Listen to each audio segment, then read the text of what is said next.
6 filhos mortos em Honduras.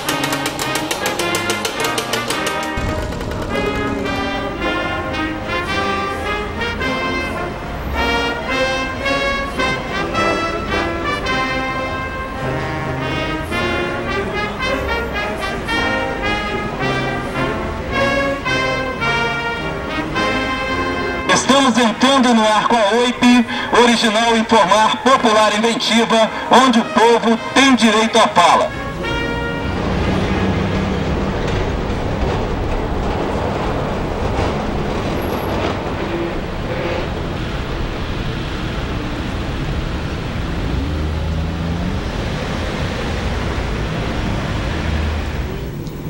Há homens que trabalham um dia e são bons.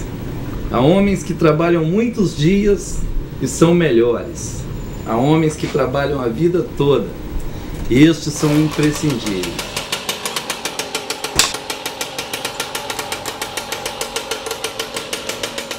Bom, a minha vida até hoje não tem sido fácil.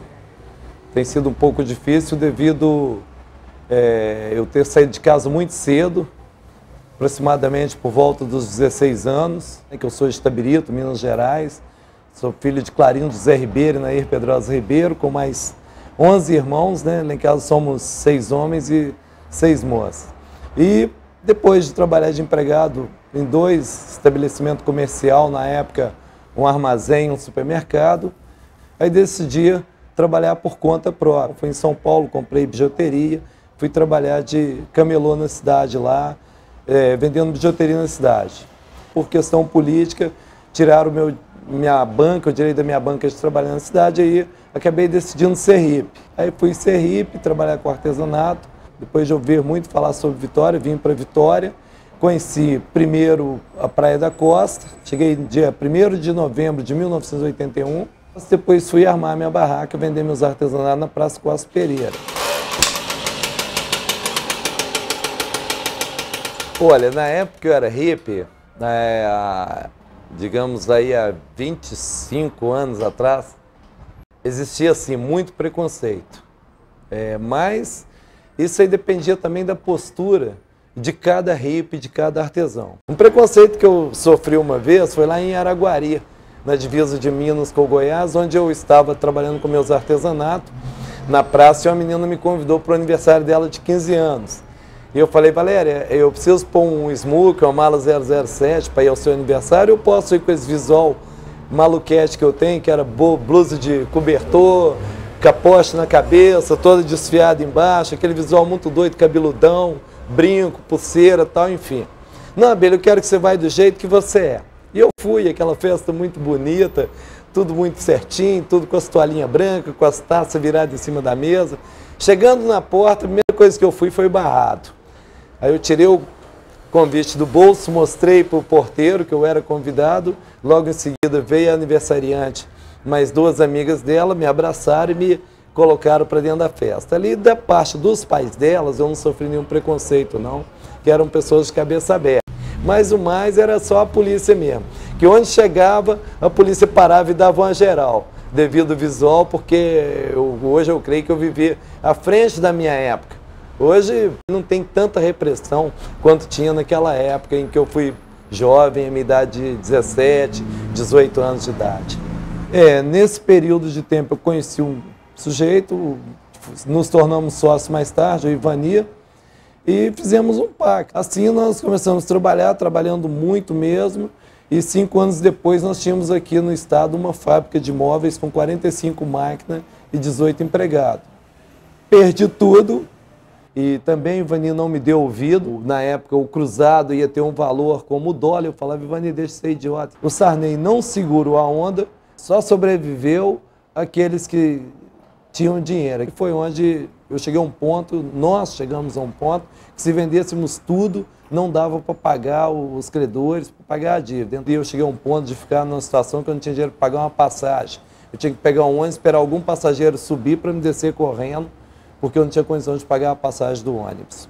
Aí eu fui obrigado a voltar para o artesanato, voltar para a rua, catar madeira na rua para fazer artesanato em Durepox. Tinha que pagar as contas, ganhar de alguma forma, o meu sustento. Logo em seguida eu tive a oportunidade de arrendar um restaurante. Uma pessoa me arrendou um restaurante.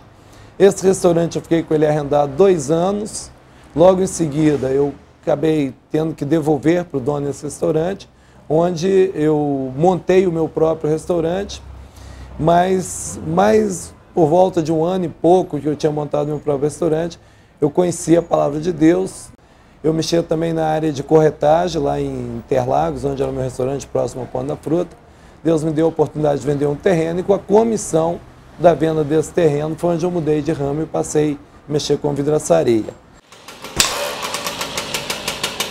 Olha, a minha relação com a política, em princípio, quando eu era jovem, e aí eu me envolvi com a política de esquerda, ao extremo, né? Era uma política revolucionária, uma política onde eu pregava o socialismo, onde eu falava de Che Guevara para as pessoas, onde eu falava de Fidel Castro, de Trotsky, de Lenin, achando que infiltrando essas ideias na cabeça do povo brasileiro poderia mudar alguma coisa, já que nós vivíamos debaixo de uma repressão, de uma mão de chumbo, onde sequer a gente podia pelo menos pensar.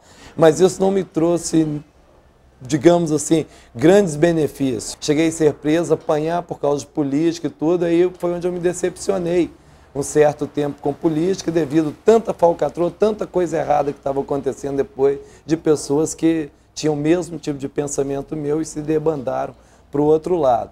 Eu imaginei, poxa, o Estado tem uma ouvidoria, o tribunal tem uma ouvidoria, todas as áreas da sociedade têm uma ouvidoria. Por que não o povo ter uma ouvidoria? Tinha muita gente que pensava que fazer política era sair um monte de carro para a rua fora falando o nome do cidadão, do candidato na época de política, aqueles candidatos paraquedistas, que não tinha história, que não se envolvia com a comunidade, que não interagia com a comunidade. Fazer política era interagir, estar no meio da sociedade, buscando saber os problemas da sociedade. Só que quando eu fui no dicionário procurar essa palavra ouvidoria, eu não achei.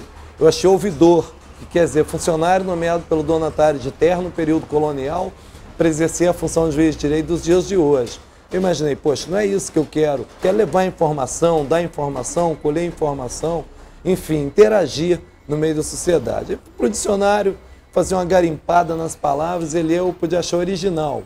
Não é copiado, não é reproduzido, é de caráter próprio. Coloquei original. Continuei procurando, achei informar. Beleza, já estava oi, popular, de agrado do povo, voltado para o povo, democrático. Beleza, aí ficou oi, mas com o P mudo.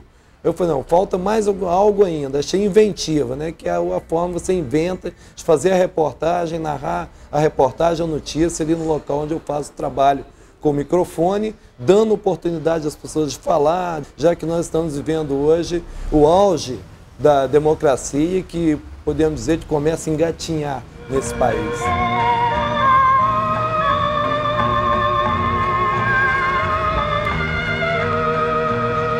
Esta é a OIP, original, informar, popular e inventiva. Aqui você fala.